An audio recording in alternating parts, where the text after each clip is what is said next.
انسان کو یا اولاد کو کہ وَوَصَّيْنَا الْإِنسَانَ بِوَالِدَيْهِ إِحْسَانًا، انسان سے ہم نے یہ کہا ہے کہ وہ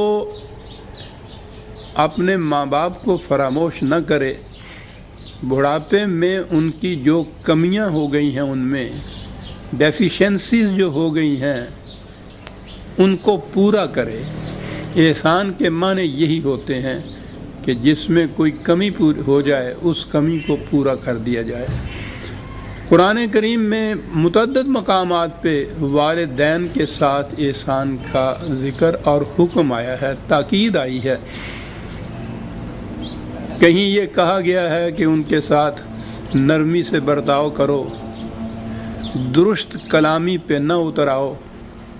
یہ ساری تاکید آپ دیکھتے ہیں کہ حیوانات میں اس کی ضرورت نہیں، وہاں نہیں ہوتی۔ یہ انسان کا درجہ ہے جہاں یہ چیز کہی گئی کہ وہ ماں باپ کے ساتھ حسن سلوک کرے، ان کی کمی کو پورا کرے، ان کو نرمی سے ان کے ساتھ پیش آئے، کیونکہ کہا کہ بڑھاپے میں پہنچ کر عقل اندھی ہو جاتی ہے، انسان کو چڑچڑا ہو جاتا ہے، اس کا مزاج کچھ مختلف ہو جاتا ہے۔ تو اس سے تنگ نہ پڑو، اس سے ان کو جھڑکو نہیں، ڈانٹ ڈپٹ نہ کرو، نہ ہی یہ ہے کہ ان سے بے رخی برتو، ان کی کمی کو پورا کرو۔ اس کو احسان کہتے ہیں۔ نرمی سے برتاؤ کرو، تو گویا یہ مقام انسانیت ہے۔ وَصَّيْنَا الْإِنسَانَ یہاں ہے یعنی یہ صرف مومنین کے لیے ہی حکم نہیں ہے، بلکہ کہا کہ انسانیت کا تقاضا یہ ہے کہ وہ حیوانی سطح پہ نہ اترے، کہ ماں باپ اس کی پرورش تو کرتے رہیں، اور جب ماں باپ خود اس مقام پہ پہنچے کہ ان کی پرورش کی ضرورت ہو تو یہ ان کی طرف سے رخ موڑ لے، منہ موڑ لے۔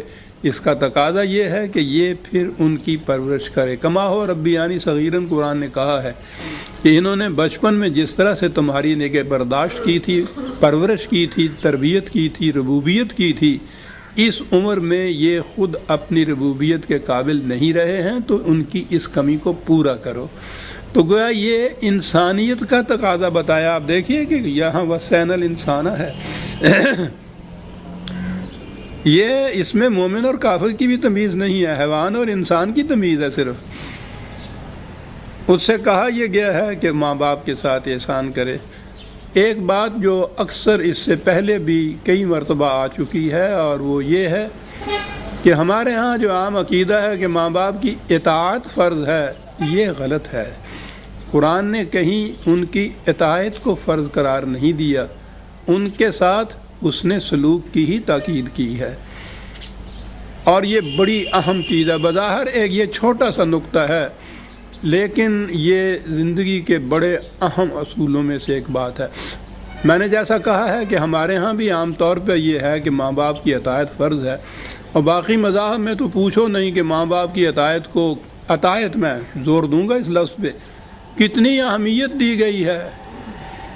مہاراج رام چندر اس لیے اوتار خدا کے بن گئے کہ انہوں نے اپنے بوڑھے باپ کا ایک ایسا حکم مانا تھا جس کو باپ بھی ناجائز سمجھتا تھا، بیٹا بھی نامناسب سمجھتا تھا، لیکن چونکہ وہ باپ کا حکم تھا اس لیے انہوں نے اس باپ کے حکم کو مان لیا، راج پاٹ کو تیاگ کے بنواس اختیار کر لیا، اور ان کے دھرم کی روح سے یہ اتنا بڑا اہم ثواب کا کام تھا، اتنا بڑا اہم نیکی کا کام تھا کہ وہ مہاراج رام چندر رام اوتار ہو گیا خدا کا اس بنا پر کہ اس نے باپ کے ایک نامناسب حکم کی اطاعت کی تھی۔ اور دنیا کے ہر مذہب میں آپ دیکھیں گے کہ یہ جو اوبیڈینس، اطاعت ہے ماں باپ کی، اس کو فرض قرار دیا گیا ہے۔ قرآن کتنا بلند مرتبے پہ چلا جاتا ہے۔ کسی سے بھی کہیے، کوئی بھی کہے، کوئی بھی اس سے انکار نہیں کرے گا، وہ کہے گا بالکل ٹھیک ہے جو ان لوگوں نے کہا ہے، ماں باپ کی اطاعت فرض ہے۔ لیکن یہ صرف جذباتی چیز ہے، قرآن جذبات میں نہیں اترتا، وہ حقائق کے اوپر اترتا ہے۔ وہ جہاں ایک طرف یہ کہتا ہے کہ اس عمر میں پہنچنے کے بعد انسان کی عقل اوندھی ہو جاتی ہے، جو پہلے معلوم ہوتا ہے وہ بھی بھول جاتا ہے، کمزوریاں آ جاتی ہیں، ڈیفیشنسی آ جاتی ہے، دماغی کمزوریاں آتی ہیں، تو وہ کیا ایک ایسے شخص کو کہ جو ابھرتی ہوئی جوانیوں میں پہنچ رہا ہے، جس کی توانائیاں، جس کی صلاحیتیں ابھر رہی ہیں، پختہ ہو رہی ہیں، اس کے زمانے کے حالات بدل گئے ہیں، کیا اسے یہ حکم دے گا کہ یہ ان کی اطاعت کرے جن کے متعلق خود وہ کہہ رہا ہے کہ ان کی عقل اوندھی ہو چکی ہے؟ اگر یہ ان کی اطاعت فرض قرار دے دیا جائے تو 2 قدم بھی دنیا کا نظام نہ چل سکے۔ آپ غور کرتے ہیں کہ قرآن کس قدر حقائق کو سامنے رکھتا ہے، فیکٹس کا سامنا کرتا ہے، جذبات پہ نہیں اترتا۔ کہیں اس نے نہیں کہا کہ ان کی اطاعت فرض ہے۔ یہ جو بالغ ہو گیا ہے لڑکا، اگلی آیت میں آ جاتا ہے، بلکہ اسی آیت کے اگلے حصے میں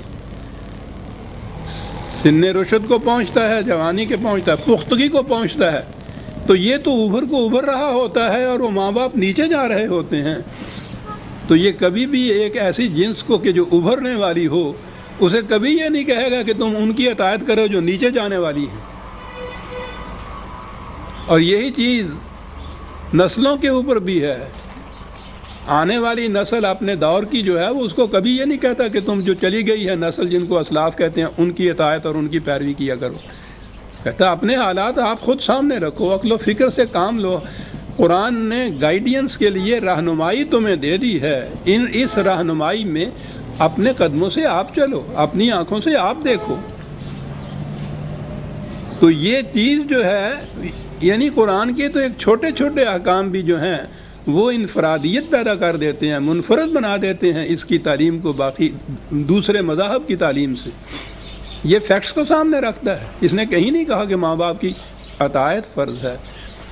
دوسری طرف اس نے یہ بھی نہیں چھوڑا کہ یہ حیوانات کی طرح کیفیت ہے کہ وہ تو تمہاری پرورش کریں اور جب پرورش پا چکو، اپنے پاؤں پہ کھڑے ہونے کے قابل ہو جاؤ تو پھر ماں باپ کی طرف سے آنکھیں بند کر لو۔ یہ بھی نہیں۔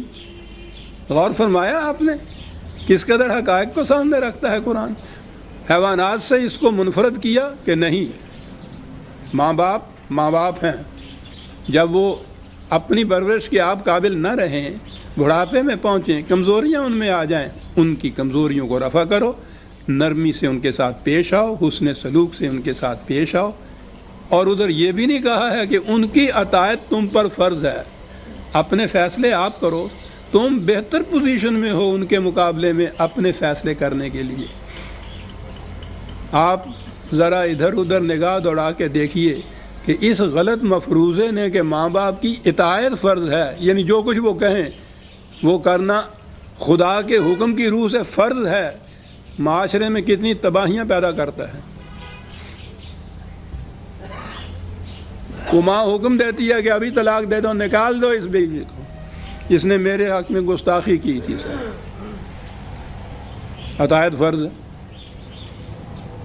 20 معاملات کے اندر آپ دیکھیں گے